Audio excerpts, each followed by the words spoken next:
నిజామాబాద్ వ్యవసాయ మార్కెట్లో ఉద్రిక్తత చోటు చేసుకుంది. కార్మికులు, వ్యవసాయ మార్కెట్ కమిటీ యాజమాన్యం మధ్య గొడవ జరిగింది.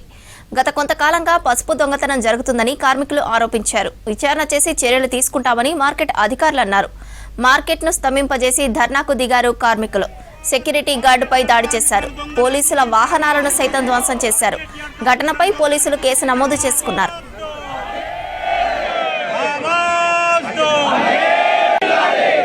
మార్కెట్ యార్డ్లో పనిచేస్తున్నటువంటి హమాలి, దడువాయి, చాట, ముల్లె, గుమస్తా కార్మికులందరూ కూడా దొంగలుగా చిత్రీకరించి, పాలకవర్గం ఇచ్చిందా మరి ఎవరిచ్చారో మాకు తెలియదు కానీ దొంగలుగా చిత్రీకరిస్తూ రైతు తీసుకొచ్చినటువంటి పంటను, పసుపును ఇవాళ దొంగిలిస్తున్నారనేటటువంటి పద్ధతుల్లో, అదే పద్ధతుల్లో ఇవాళ కార్మికులు మన నిజామాబాద్ వ్యవసాయ మార్కెట్ యార్డ్లో మొత్తం దేశంలోనే ఈనాంలో కానీ పసుపులో కానీ మొదటి స్థానంలో నిలిపి ప్రథమ బహుమతి తీసుకురావడానికి కారణమైనటువంటి ఈ కార్మికుల పట్ల ఈ రకమైనటువంటి దుష్ప్రచారం చేస్తే రేపు రైతులు ఏమాత్రం కూడా మార్కెట్ యార్డుకు పసుపు కానీ వాళ్ళు పండించినటువంటి ధాన్యాన్ని తీసుకొని వచ్చేటటువంటి అవకాశం ఉండదు. మరి ఈ మార్కెట్ యార్డును మూసేయాలని గనక ఈ పాలకవర్గం కానీ అధికారులు చూస్తున్నారా అనే ఒక అనుమానం మాకు వస్తూ ఉన్నది.